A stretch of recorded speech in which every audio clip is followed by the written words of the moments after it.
हम आइ बनबै छी चीनी वाला पूरी। तो ई चीनी पूरी जे छै तो ई अनदिनो खा सकै छी या अनूना व्रत जे करै छी संडे दिन का तो ओहो सब में खा सकै छी। तो ओइ लेल बढ़िया रहत। आ ई जखन मोन हैत तखन बना के खा सकै छी। एकदम सिंपल माले पूरी रहत।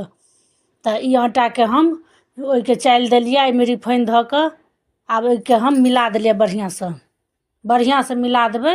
आब ओइ में पानी द के सान दै छियै। ई सना गेल आटा। आब ओइ में हम रिफाइन दै छियै।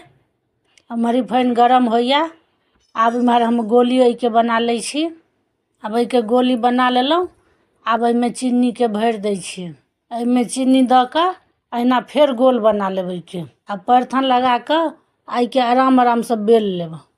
आ एना बेलब जे कि बीच में ज्यादा में नहीं बेलबै। काते काते माने एकदम पातर बना देबै। एना बेलब जे कि फूटे नहीं। अभी गरम भ गेलै में ध देलिए। अभी पूरी बन गेल। एकदम खूब बढ़िया ई पूरी बनल है। अहिना बना के खेबै बहुत निक लागत। ई वीडियो के लाइक क देबै, चैनल के सब्सक्राइब क देबै। धन्यवाद।